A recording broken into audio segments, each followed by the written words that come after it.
topik kita hari ini adalah ketidakinginan untuk berdoa. Bapak Ibu yang dikasihi Tuhan, seringkali kita mendengar dari hamba-hamba Tuhan, dari para pengkhotbah, baik di ibadah, di komsel, atau di dalam setiap seminar atau apapun. Seringkali pengkhotbah itu menyampaikan bahwa doa itu merupakan nafas orang percaya. Kalau doa merupakan nafas orang percaya, saya percaya ini adalah sesuatu hal yang penting bagi kehidupan orang percaya. Karena dikatakan nafas itu merupakan suatu bagian yang penting di dalam kehidupan. Jadi, kalau hidup kita itu sebagai orang percaya, kita berkata bahwa doa adalah nafas kita, nafasnya orang percaya. Ya, kalau kita ingin hidup, kita harus berdoa. Kalau perusahaan kita ingin hidup, kita harus banyak berdoa. Kalau keluarga kita, anak kita ingin hidup, ya kita harus banyak berdoa. Gitu Bapak Ibu yang dikasihi Tuhan. Tetapi kalau kita lihat, misalnya di doa pagi kita ini, Bapak Ibu yang dikasihi Tuhan, jumlah jemaat yang ada di GKKD di seluruh kota Semarang dan sekitarnya dan pengayomannya ini tidak sedikit. Tetapi yang ikut selalu berdoa ya itu saja. Bahkan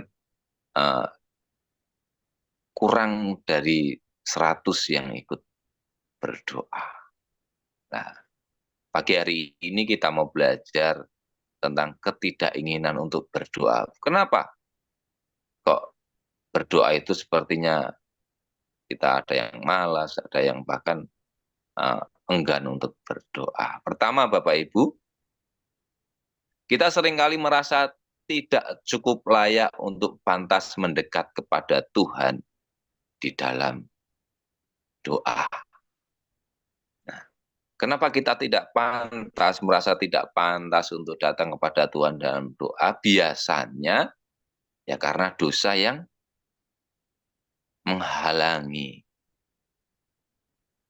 Dosa yang membuat kita merasa tidak layak. Jadi ini tugas para gembala, tugas para pengajar. Biasanya kalau yang merasa tidak layak itu belum memahami sepenuhnya tentang kasih karunia hidup yang kekal, anugerah hidup yang kekal. Jadi tugas kita semua para gembala dan pengajar di gereja Tuhan untuk memberikan pemahaman yang mudah dipahami kepada jemaat kita, kepada jemaat kita supaya benar-benar memahami kehidupan yang kekal itu karena anugerah Tuhan. Jadi tidak ada alasan lagi untuk tidak percaya kepada Tuhan. Nah, kita menunjukkan bahwa Allah dengan kasih yang besar mengundang kita untuk datang kepadanya dengan segala kebutuhan dan kerinduan kita. Ibrani 4 ayat 16, bukan karena kekuatan kita sendiri, tetapi karena kasih dan anugerahnya kita dapat untuk datang kepada tata kasih Allah. Itu yang pertama Bapak Ibu yang dikasihi Tuhan, kita sering merasa tidak layak untuk datang pada Tuhan. Yang kedua, terkadang kita merasa masalah atau kekhawatiran kita terlalu kecil atau terlalu besar bagi Allah kita. Kalau kita berbicara tentang kekhawatiran, tentang masalah, itu biasanya yang kita pakai adalah logika kita.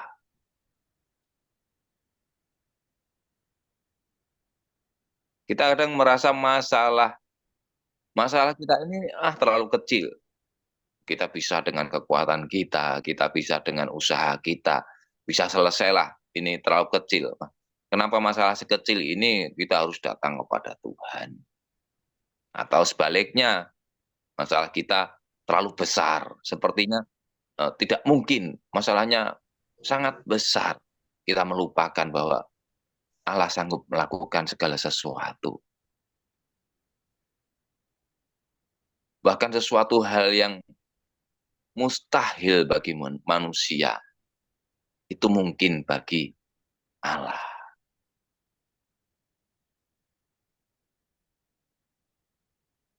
Tuhan Yesus mengajarkan kepada kita untuk mempercayakan segala sesuatu kepadanya melalui doa.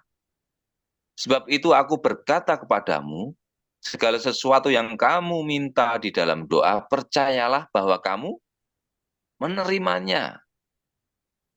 Maka kamu akan memperolehnya. Markus 11:24. Dia mengingatkan kita bahwa Allah adalah Bapa yang baik, yang siap mendengar setiap permohonan anak-anaknya.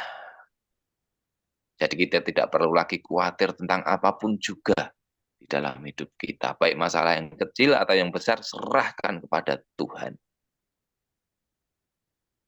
Yang ketiga, Bapak Ibu yang dikasihi Tuhan, kadang-kadang kita merasa terlalu sibuk atau terlalu lelah untuk berdoa. Aktivitas kita aktivitas kita mengejar kita untuk menutup segala kebutuhan kita, kita lupa bahwa harus ada waktu untuk berdoa kepada Tuhan. Memang Bapak Ibu kebutuhan kita, kebutuhan hidup terutama yang sudah berkeluarga tidak sedikit. Saya sendiri mengalami hal yang sama, mungkin rata-rata yang dialami banyak orang, bahwa harus mencukupkan kebutuhan keluarga itu tidak mudah. Bahkan saya kadang harus keluar malam sampai pagi, harus membagi waktu untuk berdoa pagi seperti ini saja. Saya kadang-kadang dikejar oleh waktu. Bahkan eh, pernah suatu kali waktu saya nge-Grab gitu ya, saya kan biasa kalau pagi atau malam itu ada di Tawang, di stasiun ya. Jam 4 itu saya masih ada di sana, dan waktu itu saya jam 4 lebih sedikit saya dapat orderan ke Salatiga. Nah, tentunya dilema Bapak Ibu. Di lain pihak saya harus mendapatkan penghasilan melalui pekerjaan ini, tapi 4:30 harus berdoa, ikut doa pagi. Karena mau nggak mau ya, saya sebagai salah satu pemimpin satelit ya harus memberikan teladan yang baik bagi jemaat Tuhan. Saat saya meminta jemaat Tuhan untuk ayo kita berdoa, berdoa, berdoa, tetapi kita tidak melakukannya, ya sama saja omong kosong. Nah, itu dilema Bapak Ibu. Tetapi ya bagaimana? Jangan kesibukan kita itu menghalangi kita untuk tidak berdoa. Tetap saja saya ambil waktu 4:30 kurang sedikit, saya mencoba minggir, minta izin Bapak Ibu. Nah, ini waktunya saya untuk datang kepada Tuhan gitu. Ada bagian dari kami, ada doa pagi dari 4:30 sampai 5:30. Saya minta izin buka Zoom untuk ikut gabung dalam doa. Jadi kesibukan kita jangan menghalangi kita. Tuh. Bukan hanya itu, kadang memang harus setiap pagi saya minggir mencari tempat yang benar-benar kita bisa untuk berdoa datang kepada Tuhan.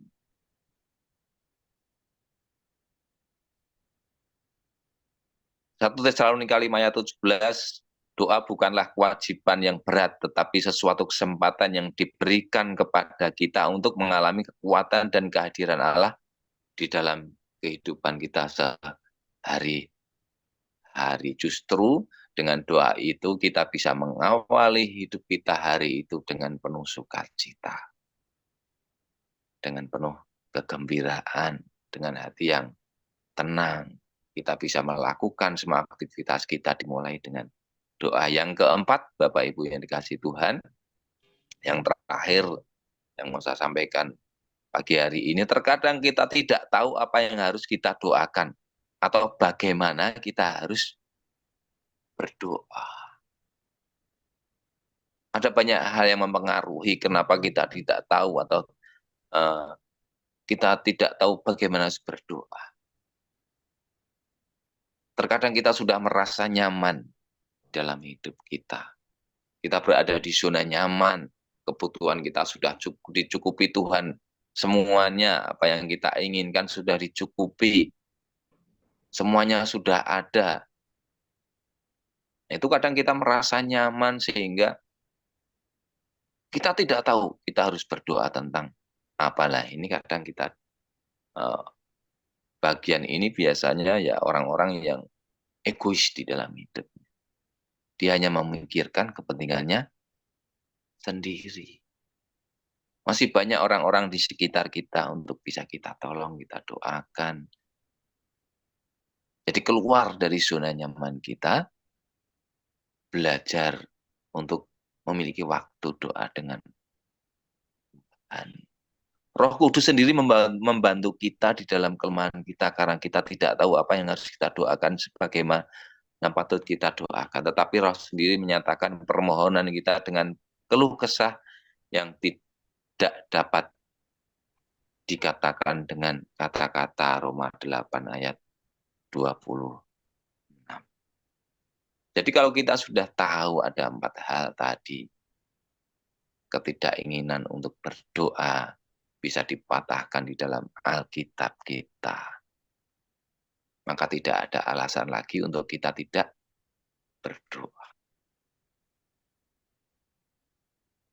Dan seharusnya kita sebagai orang percaya supaya kita hidup, kita bukan hanya berdoa yang biasa-biasa saja.